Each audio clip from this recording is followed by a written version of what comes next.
How do you go from this to this and get ready for your round as quick as possible?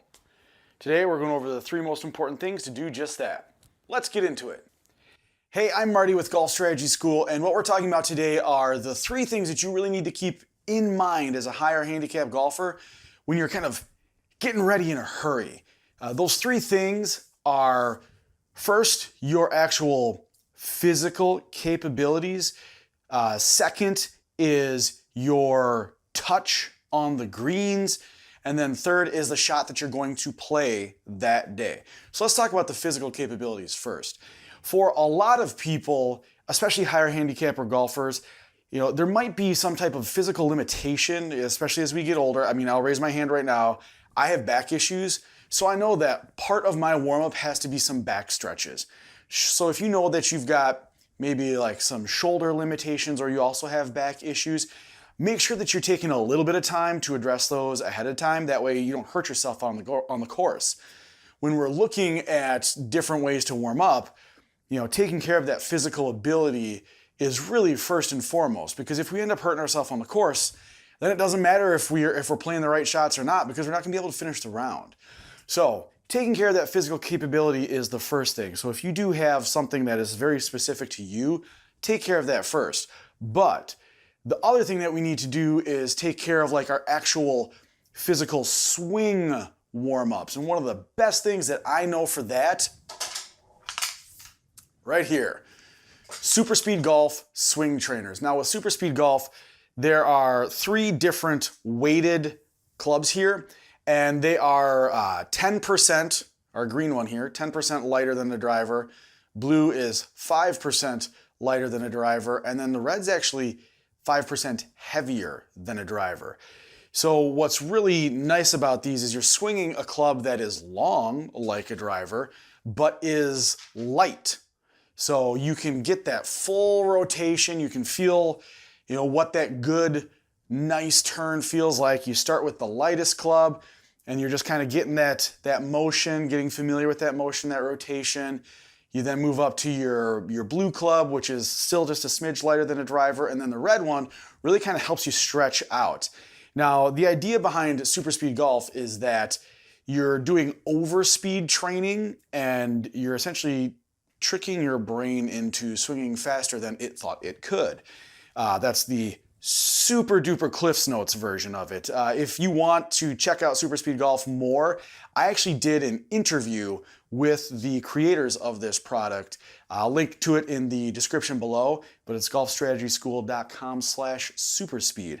But the most important thing about using this as a warm-up is that you do both your dominant swing, your dominant side swing, so if you're right-handed, swing right-handed, but also that you swing in your non-dominant direction, because what that does is it gets you stretched out so much better, so much quicker, being able to actually go through and have that full stretch to feel what it would feel like if you swung left-handed and actually took it all the way out to a finish. So Super Speed Golf is a great way to get that physical warm up.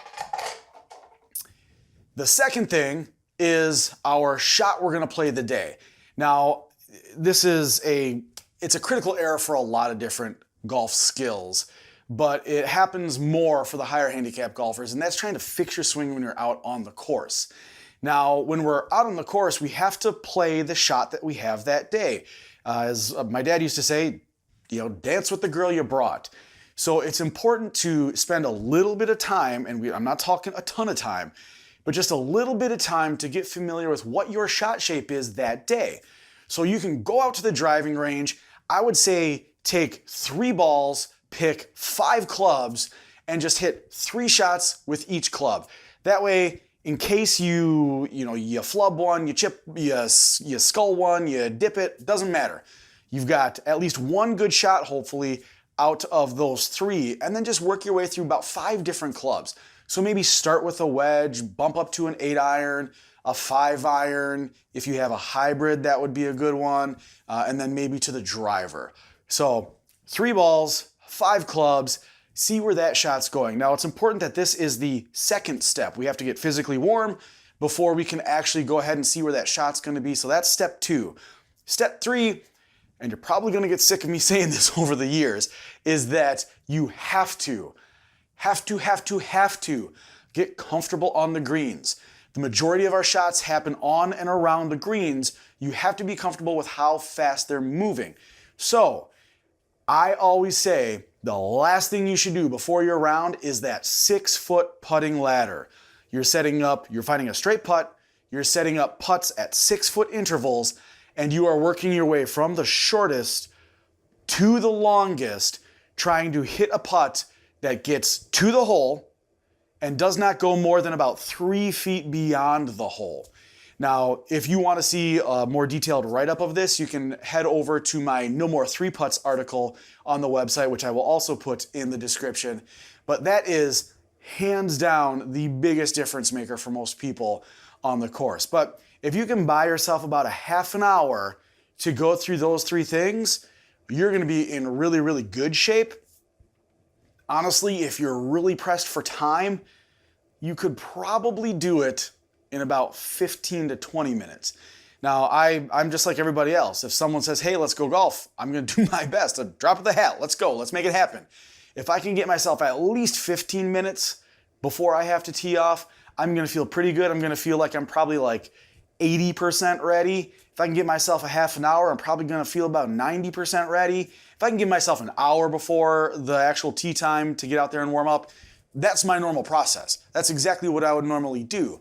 So that's best case scenario, but depending on where your time crunch falls, hopefully these 3 tips can help you get warmed up as quick as possible so you can have a great round. Until our next video, I'll catch you in a short grass. Cheers! So, super important tip, hit record. Expletive deleted. All right.